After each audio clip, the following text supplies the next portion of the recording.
안녕하세요. 채쌤입니다. 오늘의 책은 모모입니다. 이 책은 우리 아이들 초등학교 다닐 때 같이 읽었던 책입니다. 유초등 및 청소년을 위한 독서 유튜브를 하려고 맘먹었을 때 바로 떠올랐던 책이 이 책 모모입니다. 적당한 때에 올리고자 아껴두었다가 이제 올립니다. 오늘이 99회 차이니까 나름 의미 있는 시간이 되었어요. 저자는 전에 올린 마법의 설탕 2조각을 쓴 엘엔데입니다. 10년이 넘었네요. 지금 다시 읽으면서 후회가 됩니다. 그때 내 모습이 회색 신사에게 시간을 빼앗겨 허덕이는 사람이었는데 왜 눈치채지 못했을까 하는 자책이 되네요.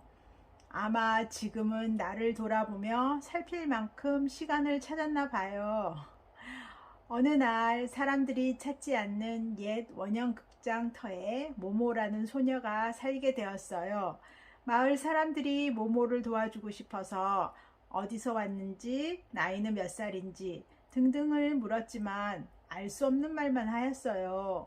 모모는 마을 사람들을 설득하여 그곳에서 그냥 살 수 있게 되었답니다. 마을 사람들은 모모를 도와줄 수 있는 만큼 최선을 다해줍니다. 하지만 얼마 안 가서 모모가 오히려 마을 사람들에게 꼭 필요한 존재임을 알게 됩니다. 모모는 그 누구도 따라갈 수 없는 재주를 갖고 있지요. 그건 바로 다른 사람의 말을 들어주는 재주랍니다. 이게 재주라니. 이런 생각이 들었어요. 모모가 들어주는 비법은 가만히 앉아서 따뜻한 관심을 갖고 온 마음을 다해 상대방의 이야기를 들어줍니다. 물론 상대방의 눈을 쳐다보면서 들어야겠지요. 그러면 상대는 자신도 깜짝 놀랄 만큼 지혜롭고 현명한 생각이 떠오른다는 것이지요.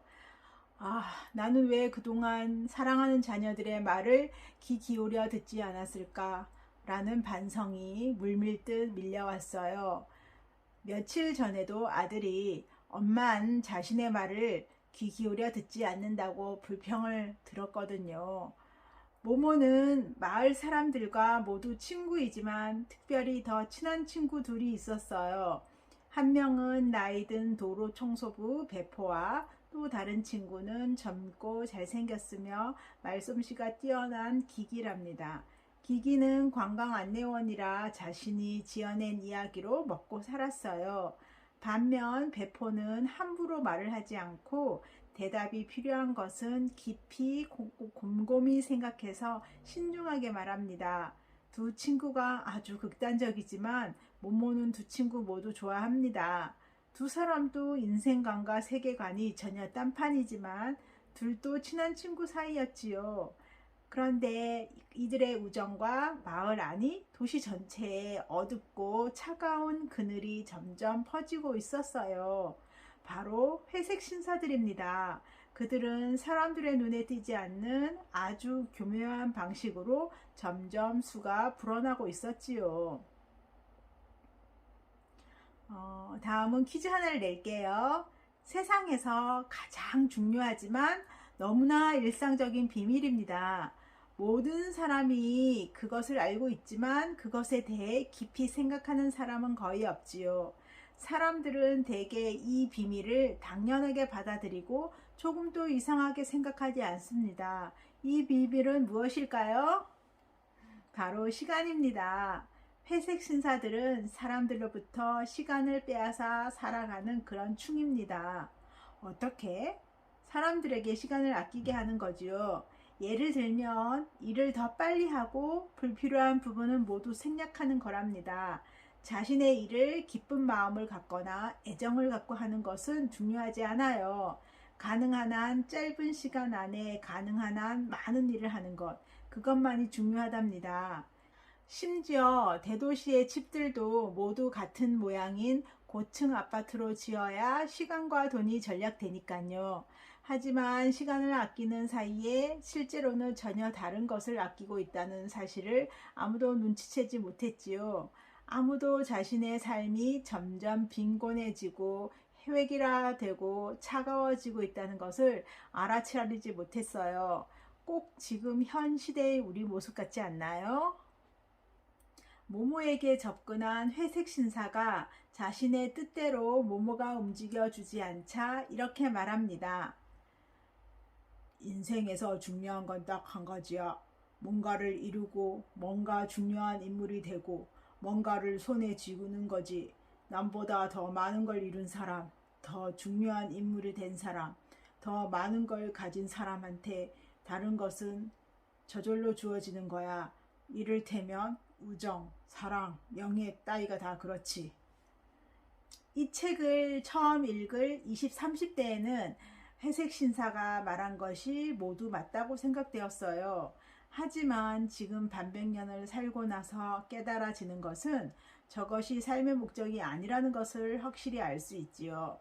자신의 하루하루를 의미 있는 시간들로 쌓아나갈 때 그것이 인생이라는 것을 알게 되었답니다. 모모가 회색 신사들의 정체를 알게 되자 모모를 없애려고 합니다. 그때 모모를 도와주는 거북이가 나타납니다. 이름은 카시오페이아이고 30분 정도 미래의 일을 알 수 있답니다. 모모는 거북이의 인도로 아무 데도 없는 집에 도착했지요. 거긴 바로 시간의 근원지랍니다. 호라 박사가 시간을 조종하고 있었지요. 호라 박사가 모모에게 낸 수수께끼가 나에겐 참 많은 생각을 갖게 하였답니다. 세 형제가 한 집에 살고 있는데 그들은 정말 다르게 생겼어. 그런데도 구별해서 보려면 하나는 다른 둘과 똑같이 보이는 거지. 첫째는 없어. 이제 집으로 돌아오는 참이야. 둘째도 없지. 벌써 집을 나갔어. 셋째만 있어. 셋째가 없으면 다른 두 형도 있을 수 없으니까. 하지만 문제가 되는 셋째는 정작 첫째가 둘째로 변해야만 있을 수 있지. 셋째를 보려고 하면 다른 두 형제 중에 하나를 보게 되기 때문이야. 세 형제는 하나일까? 아니면 둘일까? 아니면 아무도 없는 것일까? 뭔 소린가 싶지요? 정답은 시간이랍니다. 세 형제는 과거, 현재, 미래입니다. 현재, 과거, 미래는 저마다 다른 둘이 있어야만 있을 수 있으니까요. 또 호라 박사가 모모에게 일러주는 감동적인 말이 있었어요. 자신이 시간을 가지고 무엇을 하느냐는 문제는 전적으로 스스로 결정해야 한다는 것입니다. 또 자기 시간을 지키는 것도 사람들 몫이라고 해요. 작가가 모모를 돕기 위해 선택한 거북이. 거북이 하면 무슨 생각이 나세요? 토끼와 거북이에서 느리지만 결국 승리를 거머쥔 동물이라는 생각이 들지요. 거북이 카시오페아는 이렇게 말합니다. 느리게 갈수록 더 빠른 거야. 느릿느릿 갈수록 더욱 빨리 갈 수 있으며 서두르면 서두를수록 더욱 천천히 갈 뿐이라는 것은 하얀색 구역의 비밀이라는 것이지요. 한번 깊이 생각해 봅시다.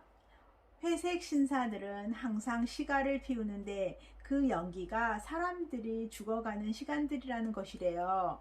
아무 데도 없는 집 주변에서 점점 더 높이 자라고 있는 연기의 담장은 바로 죽은 시간들로 이루어져 있대요.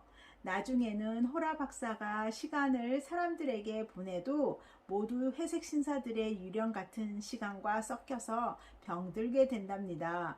그 증상 좀 들어보세요.